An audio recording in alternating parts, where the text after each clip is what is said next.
Hi everyone, it's Jessica. Welcome back to my channel. Today I'm working again on the Too Many Pumpkins quilt. So I didn't know if I could fit this quilt in, and now I'm like all in on it. But I am running out of time that I have to work on this. So over the next probably 2 weeks, I'm going to see how much I can get done, and then I might have to step away from it. So I'm hoping I can really get a lot, or maybe even the whole center done. But I don't have too much longer to dedicate this because I have other projects on my list for patterns that I'm going to write, and you know, I need to put those before this. But in any event, let me show you where I'm at today. I've been working on this pattern. I drew up this pattern on my computer and I'm about to sew it together. So I wanted to show you what it looked like first. It looks so cute. And we're gonna sew it together now. I already took all the papers out, so I'm just going to start sewing these pieces together.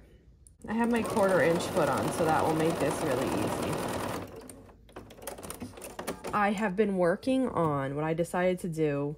I'm still kind of contemplating where we left off last time, what's going to go right on top of that. But I do know that right below the house and the big tree, it's going to be a row of pumpkins. And so that's what I've been working on. That row is going to have 5 12-inch pumpkins and 2 6-inch pumpkins. So this is the one part of the stem here. Once I get these like little pieces sewn together, we can sew the strips, and it's gonna really just look so cute.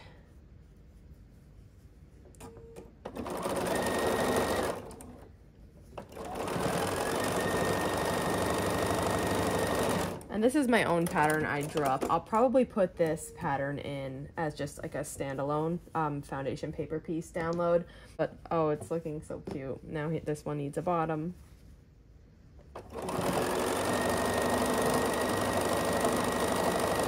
Okay, so now that these pieces are sewn together, this is making like a tall, let me just show you. So that's, now we have 4 tall strips to sew together to be the pumpkin. This is the one with the stem that I did, and then this is the other side.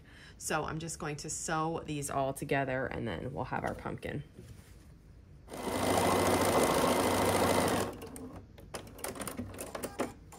Okay, let's see. Ha! Very cute. Exactly what I was going for. I'll set this aside and we'll press this later, and we're gonna work on the other pumpkins. I changed to my clear reverse pattern foot 34D, so we're going to do a bunch of easy corner triangles for this one.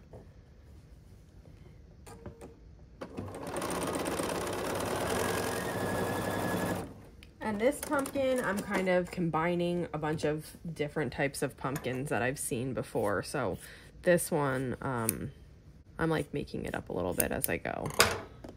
We have easy corner triangles here. Clearly these aren't pressed, but it's gonna work just fine. And we're going to sew across this.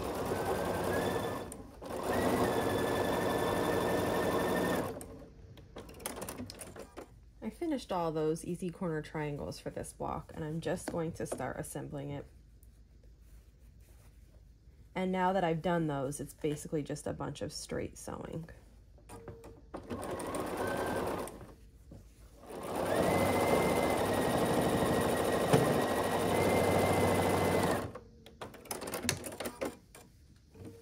Okay, here is this pumpkin. So we have the leaf, and it's a pretty big tall one. This is a 12.5-inch block. And here's what else I've made. This is a pumpkin. This one's by Burlap and Blossom Patterns, Gracie Larson, so I'll link to this one below.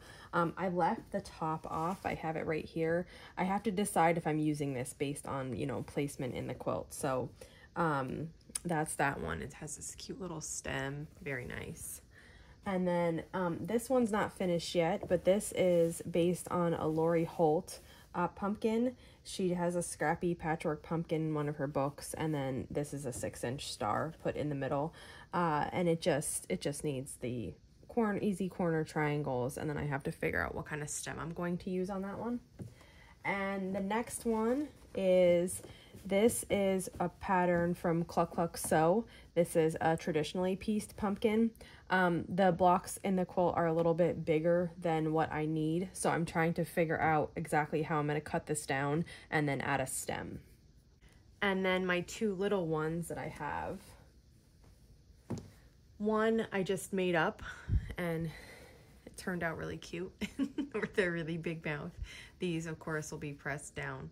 And then the other one is just going to be, you know, a standard pumpkin. It's going to have just easy corner triangles. I'm going to do like a wider stem, so I have these two little things, easy corner triangles. And then I think I might need this piece underneath it. I'm not kind of sure yet. Let's make this one now before I go back to those other big ones. So switching again to 34D. And we'll do the pumpkin first. So each corner of the pumpkin gets an easy corner triangle here. Like this, and I'll trim these in a minute. Let's just do the little bits of the stem. So to make a wider stem, I'm testing this out.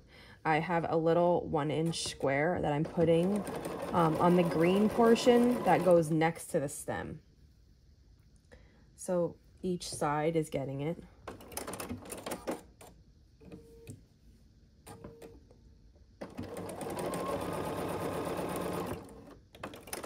Okay, then we'll switch back to the 1/4-inch foot. When I'm making these pumpkins, I'm like switching this all the time. I try to do them in batches, but it doesn't always work. Okay, I didn't do this too straight, but I think it'll be okay. Okay, so then this would get pressed, you know, you can press it however you want, down or away from it. And next to that is going to go the stem.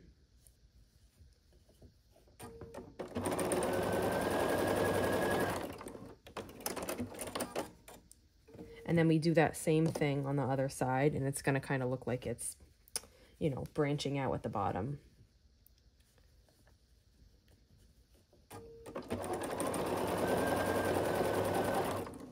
Instead of just being like all one size. Yeah, I like that. And I believe that I oversized this. I did. So we'll trim these away first on the top.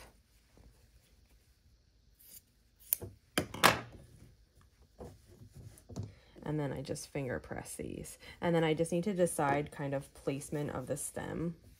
We'll go about in the middle. If it's not perfect, it doesn't matter to me. If I wanted to get it perfect, I would just fold the pumpkin and then fold the stem and match those two creases up.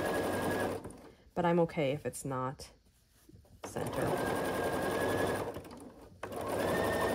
Okay, so that's what this pumpkin looks like on top.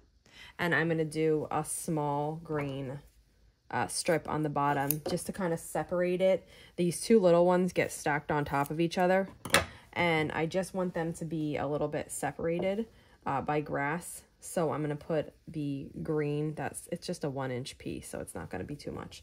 Just a 1-inch piece to separate them. And I oversized that too a little bit. So I'll trim that down, and that's what this pumpkin's going to look like. So I went back and I finished all the pumpkins. I ended up adding that top, but trimming it a little bit to that one. Here's the patchwork one with the easy corner triangles and my stem. Here is my foundation paper piece pattern. That pattern's gonna go into the shop. This is the one I kind of made up as I went. This is the one that was from Cluck Cluck Sew. I just downsized it a little bit. And then here are my two little ones, the plain one and the other one. And I don't know exactly how I'm gonna share these pumpkin patterns that I'm making up. Maybe I'll put them in a bundle, maybe I'll put them singly. I'm not really sure. But this is the row I have now. And I just have to decide if this is the order that I want to sew them in. I don't know if I should sew the rows as I go or just kind of put them in a row one stack, make all the rows, and then see if I want to move them around. Maybe I'll do that. I don't know. But here is a little look with the house and the tree here, how it's going to go. So I have to finish this top row. I just cannot decide on that. And then there's going to be these rows of pumpkins, and it might be 4 or 5 rows of pumpkins down to the bottom one that we already made. But I love how that's looking so far. So, so, so, so cute. So I have all the pumpkin blocks that I made here, plus this one. The pattern for this one is in my shop. I'll put the link below. These blocks have been amazingly fun to make. So if you have any questions, just let me know. And if not, I'll see you back here soon. Thanks for following along.